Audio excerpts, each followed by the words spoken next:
Hello everyone. Ngasigi mathel sidi Ooty Ashangba oina ai mayam da share tawjarage aduga Ooty Ashangba se kayamuk yamna sangge habada praman oina harabada ai chapu se si thongiba patra se yamna sangba koigi phenga bawtane atum sangaga leibudo yam wabado kokpada adu oikiye aduga kari mana hapaga thongage habado ai mayam da share tawjarage aduga sigi mana masing singse koigi hingondagi khara hekcharure ko kitchen garden macha ma khoigi inempokna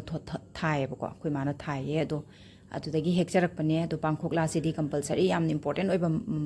kanoni ko ingredient hai tare ne koi uti thongba dati uti sangan ge hai taragadi pangkhokla mana sini yam important oi ko aduga khoigi sebot mana aduga karon khoigi lam karon to adugi mana yam important oiba mana ngaktani sangan ge hai taragadi aduga masina taba atopa mana amasu leiri ko aduduna huren ai kona ucharake habadi adudo mayam hapaga thongbra thongdabra mayam thongnadabra habadu su comment da phongdok piramo ko ado mayam saina phajana manthoga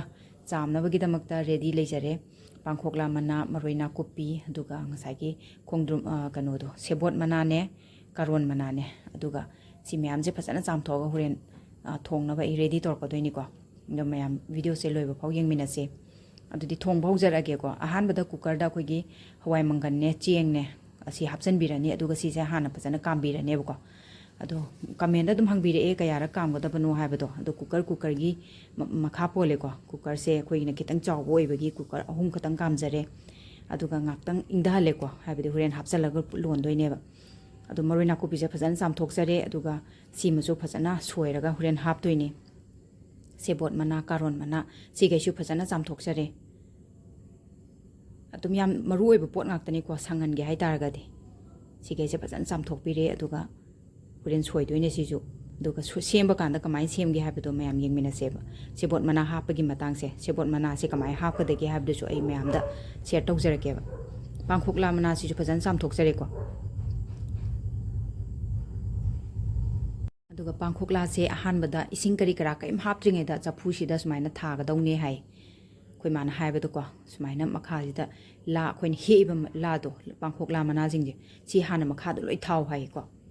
sumaina loi thabirani aduga hapkadaba machal marang loi haptoini ko da sumaina maka je khoigi makha je kasandana bado aduga sebot mana karon mana jingdo sumaina suru nairaga hapiyo hai ado sebot mana je khitangdi jog lawbune ba adu do phana bagi sumaina noithatlaga hapo hai ko ado ai na ngai di khangde sumaina sebot mana hapa je adum direct hapsan bine koin hapsan badi ado sumaina suru noiraga hapagadi monthai hai ko sumaina phi subu dongna noibi ba aduga sumaina hapsan birani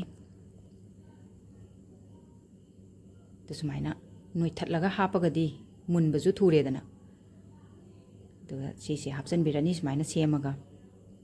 makal ni ko thongbagi mongje ado sumai tor hapsan biraga khoigi kano se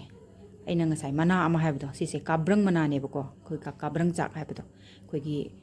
malbari gi kano se mana do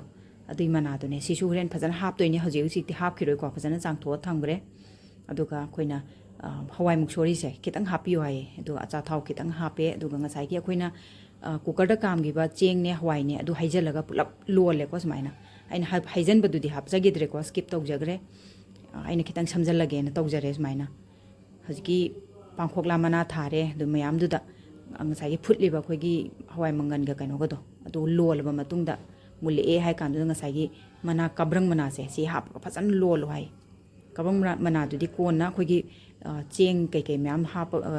hawai kai hap kan da hawai musuri kai hap kan sawala kan do adu matungda hap kadabane hai ko aduga maroina kopi asoiba sing do hapchalane aduga phajana otpirani uti habasidi otlige hawe nangjalakpa heli takpi ko sumaina adu mayam sumaina one sided oina akoigi clockwise sidai adum otpi wai aduga koigi thum je hapchan birani thum hapchalaga otpirani adu ngasai khoina otringe gi sogalakpai do adu otpa yade hai ko khoigi soda hapaga dum brung sogal hangadabani hai ngasai sogalakpa do otpa sung otpi daba otlaga di lengi hai ko aduga aina achar amasu semjai ko sise achar hangam achar ne uti gati hangam achar natraga thangjing metpa si dum chanai ko adu sumai toraga hangam achar ama adu uti se mulaka dorabani na sok tongnabagi sumaina ꯊꯥꯎꯁꯦ ꯉꯧꯖꯔꯦꯀꯣ ꯃꯔꯣꯏ ꯅꯥꯀꯨꯞꯄꯤ ꯑꯗꯒꯤ ꯀꯩꯅꯣ ꯇꯧꯔꯒ ꯇꯦꯖꯄꯇꯥ ꯈꯔ ꯑꯗꯒꯤ ꯍꯣꯔꯦꯟ ꯖꯤꯔꯥ ꯈꯤꯇꯪ ꯍꯥꯞꯄꯛꯑꯅꯤ ꯑꯗꯨꯒ ꯁꯣꯛꯁꯦ ꯍꯩꯖꯟꯗꯣꯏꯅꯤ ꯑꯗꯣ ꯐꯖꯅ ꯑꯣꯠꯄꯤꯔꯅꯤꯀꯣ ꯅꯪꯁꯤꯜꯂꯛꯑꯦꯀꯣ ꯃꯌꯥꯝ ꯌꯥꯔꯦꯀꯣ ꯁꯤꯁꯦ ꯑꯗꯣ ꯇꯧꯕꯗꯗꯤ ꯑꯍꯥꯟꯕꯗ ꯑꯩꯈꯣꯏꯅ ꯃꯍꯤ ꯁꯧꯒꯠꯂꯛꯇ꯭ꯔꯤꯉꯩꯗ ꯑꯩꯈꯣꯏꯒꯤ ꯃꯤꯅꯤꯠ 10-15 ꯑꯣꯠꯄꯤꯗꯕꯀꯣ ꯂꯥꯗꯣ ꯃꯈꯥꯗꯩꯗꯣ ꯐꯖꯅ ꯃꯨꯜꯂꯒ ꯃꯊꯟꯇ ꯀꯩꯅꯣ ꯇꯧꯔꯛꯑꯀꯥꯟꯗ ꯌꯥꯏꯑꯕ ꯑꯗꯣ ꯁꯣꯛꯇꯤ ꯍꯩꯖꯟꯕꯤꯔꯅꯤ ꯁꯨꯃꯥꯏꯅ ꯑꯣꯠꯈꯥꯏꯕꯤꯔꯒꯀꯣ ꯐꯖꯅ ꯑꯣꯠꯈꯥꯏꯕꯤꯔꯅꯤ ꯍꯦꯛ ꯊꯥꯡꯗꯕ ꯌꯥꯗ꯭ꯔꯤꯕꯀꯣ ꯁꯤꯗꯩꯗ ꯐꯖꯅ ꯑꯣꯠꯈꯥꯏꯔꯒ ꯃꯥꯏ ꯇꯦꯛꯆꯔꯁꯦ ꯌꯦꯡꯕꯤꯔꯅꯤ ꯑꯗꯣ ꯈꯤꯇꯪ ꯅꯪꯁꯤꯜꯂꯛꯑꯒ ꯇꯥꯔꯒꯗꯤ ꯊꯥꯡꯗꯔꯀꯥꯟꯗꯁꯨ ꯑꯗꯨꯝ ꯅꯪꯁꯤꯟꯗꯧ ꯂꯩꯔꯦꯀꯣ ꯑꯗꯣ ꯁꯨꯃꯥꯏꯅ ꯇꯧꯔꯒ ꯑꯣꯠꯈꯥꯏꯕꯤꯍꯧꯕ ꯑꯗꯨꯒ ꯂꯣꯏꯔꯦꯀꯣ ꯁꯤꯗ ꯑꯗꯨꯝ ꯏꯪꯊꯔꯒ ꯑꯗꯨꯝ ꯅꯪꯁꯤꯜꯂꯛꯑꯅꯦꯕ ꯑꯗꯨꯗꯤ ꯃꯌꯥꯝ ꯆꯥꯛꯂꯨꯛꯁꯦ ꯁꯦꯝꯖꯔꯛꯑꯒꯦ ꯁꯤꯗ ꯂꯩꯖꯔꯦ ꯎꯇꯤ ꯁꯪꯉꯤ ꯁꯪꯗꯦ ꯍꯥꯏꯕꯗꯣ ꯃꯌꯥꯝꯅ ꯑꯗꯨꯝ ꯄ꯭ꯔꯃꯥꯟ ꯑꯣꯏꯅ ꯁꯤꯗꯩꯁꯤꯗ ꯑꯗꯨꯝ ꯌꯦꯡꯕꯤꯔꯒ ꯌꯥꯔꯅꯤꯀꯣ ꯑꯗꯣ ꯐꯨꯗ ꯀꯣꯝꯕꯣꯗ ꯑꯩꯈꯣꯏꯒꯤ ꯊꯥꯡꯖꯤꯡ ꯃꯦꯠꯄ ꯍꯥꯏꯕꯗꯣ ꯁꯤꯗ ꯂꯩꯖꯔꯦ ꯁꯤꯅ ꯑꯆꯥꯔꯗꯣ ꯁꯤꯗ ꯂꯩꯖꯔꯦ ꯑꯗꯨꯒ ꯑꯅꯤꯁꯤꯒꯤ ꯃꯅꯨꯡꯗ ꯀꯔꯝꯕꯅ ꯍꯦꯟꯅ ꯄꯥꯝꯕꯤꯒꯦ ꯍꯥꯏꯕꯗꯣ ꯎꯇꯤꯒ ꯊꯥꯡꯖꯤꯡ ꯃꯦꯠꯄꯒꯅ ꯄꯥꯝꯕꯤꯕ꯭ꯔꯥ ꯎꯇꯤꯒ ꯑꯩꯈꯣꯏꯒꯤ ꯑꯆꯥꯔꯁꯤꯒ ꯄꯥꯝꯕꯤꯕ꯭ꯔꯥ ꯍꯥꯏꯕꯗꯣ ꯑꯅꯤꯁꯤꯒꯤ ꯃꯅꯨꯡꯗ ꯑꯃꯃꯝꯇꯪ ꯈꯟꯕꯤꯔꯝꯃꯣ ꯑꯗꯨꯒ ꯀꯃꯦꯟꯗ ꯐꯣꯡꯗꯣꯛꯄꯤꯔꯝꯃꯣ